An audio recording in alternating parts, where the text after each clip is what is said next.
Bismillahirrahmanirrahim. Assalamualaikum warahmatullahi wabarakatuh. Alhamdulillahirabbil alamin. Wassalatu wassalamu ala asyrafil mursalin Sayyidina wa maulana Muhammadin wa ala alihi wa ashabihi ajmain, amma ba'd. Hadirin wal hadirat yang dimuliakan oleh Allah Subhanahu wa taala. Kita patut bersyukur kepada Allah Subhanahu wa taala karena kita masih diberikan umur panjang, sehat walafiat, sehingga Ramadan tahun ini masih dapat kita melaksanakan ibadah secara maksimal. Mudah-mudahan ibadah kita diterima oleh Allah Subhanahu wa taala. Bulan Ramadan yang kita kenal adalah bulan yang penuh berkah. Kata berkah itu dimulai pada tahun kedua Hijriah. Pernyataan Rasulullah SAW ketika itu menjelang memasuki bulan suci Ramadan dan mengakhiri bulan Sya'ban. Beliau menyatakan bahwa bulan Ramadan ini adalah syahrun mubarakun, bulan yang diberkahi oleh Allah Subhanahu wa taala. Karena bulan ini adalah bulan di mana diberkahi, maka seluruh apa saja yang ada di dalamnya pada bulan ini selalu diberkahi oleh Allah Subhanahu wa taala, termasuk kita yang di dalamnya. Lalu kemudian orang bertanya, berkah itu apa? Berkah itu kalau menurut bahasa Arab namanya nikmat. Jadi kalau kita dapat sehat, umur panjang, itu adalah nikmat dan itu adalah berkah. Bahwa Allah memberi kita umur panjang, bisa ibadah, itu adalah berkah. Maka semua orang selalu mengharapkan berkah, selalu ingin agar hidupnya diberkahi oleh Allah Subhanahu wa taala. Artinya ingin agar hidup itu selalu diberikan nikmat oleh Allah Subhanahu wa taala. Jadi apapun yang kita rasakan, kebaikan apapun yang kita terima adalah merupakan berkah dari Allah Subhanahu wa taala. Apalagi kalau dapat duit, Pak. Kalau udah dapat duit udah berkah banget. Hari ini berkah bener, tiba-tiba dapat rezeki nomplok kalau katanya. Itu berkah. Jadi apapun yang kita dapatkan adalah berkah. Bahkan ulama kita menyatakan bahwa sakit pun juga itu adalah berkah. Orang nanya, orang sakit berkah, berkahnya di mana orang sakit? Pertama, dengan sakitnya orang itu lebih banyak berdoa kepada Allah, lebih dekat kepada Allah. Apalagi sakitnya parah, udah mikirin bakal mati juga dah gua dah. Itu karena sudah merasa bahwa akan bakal mati, maka itu tasbih muter terus, dia berzikir terus kepada Allah. Itu namanya berkah. Dengan penyakitnya dia membuat lebih dekat dengan Allah, yang tadinya nggak pernah istighfar, yang tadinya nggak pernah berzikir, dia berzikir, yang tadinya nggak pernah ngaji dia. Takut mati soalnya, dekat dengan Allah. Jadi ada keberkahan di dalamnya. Maka orang perlu juga diuji juga. Karena kadang-kadang kalau nggak diuji nggak sadar-sadar. Maka perlu dijewer juga. Anak kecil kalau bandel dijewer. Jewer itu artinya supaya ingat bahwa apa yang dilakukan adalah sesuatu yang salah. Allah juga jewer kita, diberikan banyak musibah, masalah, ujian. Dijewer kita oleh Allah agar ingat dan kembali kepada Allah Subhanahu wa taala. Yang kedua, berkahnya orang sakit, bahwa orang yang tertusuk duri, kata Nabi, tidak satupun orang tertusuk duri merasakan sakit maka sakit itu membuat dosanya dirontokkan oleh Allah Subhanahu wa taala. Jadi kalau orang ketusuk duri, itu berarti Allah ampuni dosanya.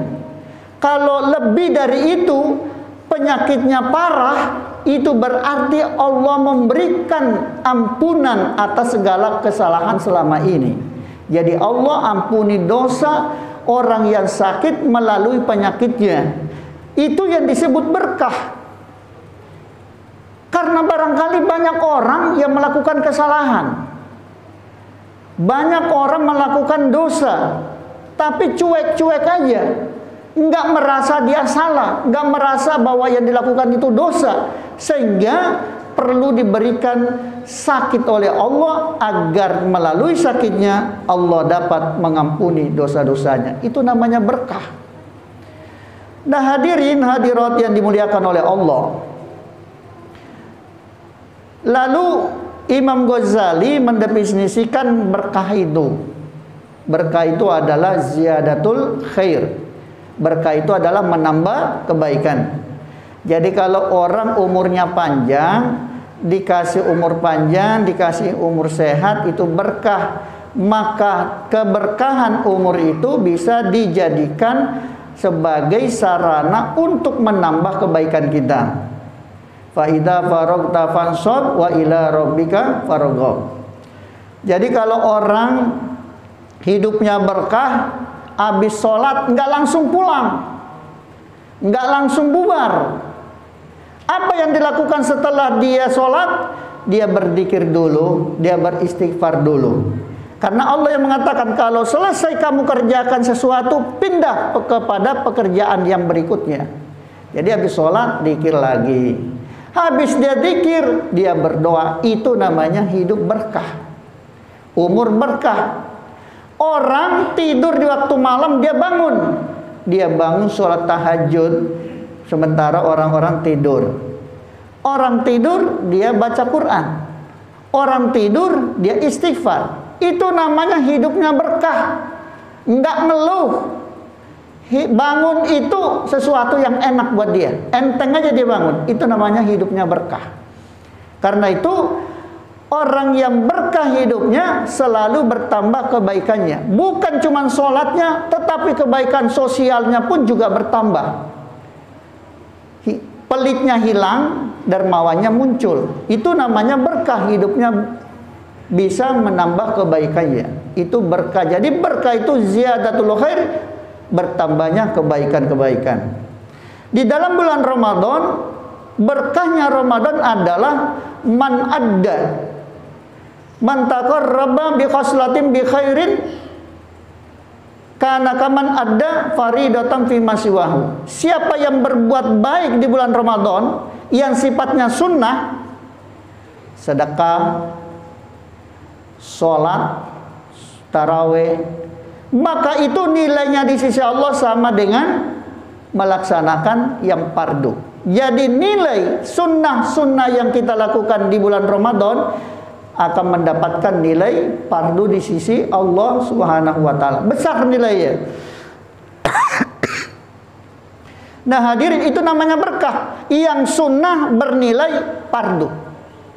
Jadi kalau dia sholat qobliyah, itu sunnah qobliyahnya, nilai ibadahnya menjadi nilai fardu, ditambahkan oleh Allah. Itu namanya ziyadatul khair. Itu berkah banget. Tapi kalau di luar Ramadan dia sunnah, ya tetap aja nilainya sunnah. Tapi kalau di dalam Ramadan mengerjakan sunnah, bernilai fardu. Lalu bagaimana kalau dia melakukan fardu? Fardunya itu kana kaman adda faridatan sab'ina marrah. Jadi kalau dia melakukan yang fardu di dalam bulan Ramadan, maka sama kalau dia melakukan 70 kali faridatan fi maswahu. Sama kalau dia mengerjakan 70 kali yang fardu. Jadi yang fardu itu dilipat gandakan oleh Allah menjadi 70. Malam ini kita melakukan yang fardu, sholat isya. Sholat isya tadi yang kita lakukan, nilainya di sisi Allah sama dengan sholat isya 70 kali. Itu didapatkan di dalam bulan Ramadan. Itu namanya ziyadatul khair. Nilai-nilai di dalam bulan Ramadan ditingkatkan oleh Allah Subhanahu wa taala. Tadi maghrib kita sholat maghrib, itu nilainya sama dengan 70 kali sholat maghrib. Di luar Ramadan sholat maghrib ya tetap aja satu, tidak berlipat ganda. Dapatnya cuma di Ramadan. Karena itu kerjakan apa yang bisa kita kerjakan di Ramadan, karena nilai-nilai itu akan dilipat gandakan oleh Allah Subhanahu wa taala di bulan Ramadan yang tidak kita dapatkan di luar Ramadan. Maka rajinlah untuk ibadah. Apa saja?